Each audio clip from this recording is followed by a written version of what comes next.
महाराष्ट्रामधील मुंबईपासून 10 किलोमीटर अंतरावर समुद्रातील घारापुरी या लहान बेटावर डोंगरात असणारी लेणी म्हणजे घारापुरीची लेणी किंवा एलिफंटा लेणी, युनेस्को मान्यता प्राप्त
रायगड जिल्ह्याने अनेक मुख्यमंत्री दिले, ऊर्जा मंत्री दिले, परंतु या ठिकाणी लाईट देण्याकरता त्यांना जमलं नाही.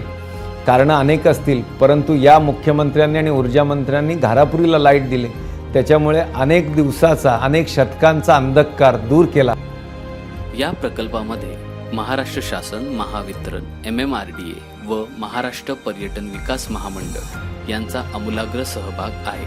तसेच माननीय मुख्यमंत्री श्री देवेंद्र फडणवीस, माननीय ऊर्जा मंत्री श्री चंद्रशेखर बावनकुळे व माननीय पर्यटन मंत्री श्री जयकुमार रावल यांच्या मार्गदर्शन व सततच्या पाठपुराव्यामुळे येथील 950 ग्राहकांना वीज जोडणी करून मिळणार आहे. तसेच मुख्यतः मोठ्या प्रमाणात पर्यटन विकासाकरिता याचा मोठा फायदा होणार आहे. एलिफंटा बेटावर वीज पोहोचवण्यासाठी महाराष्ट्र शासनाने उचललेले हे पाऊल प्रगतीच्या दिशेने उचललेले मोठे पाऊल आहे. गेली 70 वर्षाच्या कालखंडानंतर घारापुरी बेटावर कायमस्वरूपी वीज आल्याने मी बलिराम पद्माकर ठाकूर, सरपंच, घारापुरी ग्रामस्थांच्या वतीने महाराष्ट्र शासन, MMRDA व महावितरण यांचे फार फार आभारी आहे. आता एलिफंटा बेट लखलखणार 70 वर्षात पहिल्यांदाच.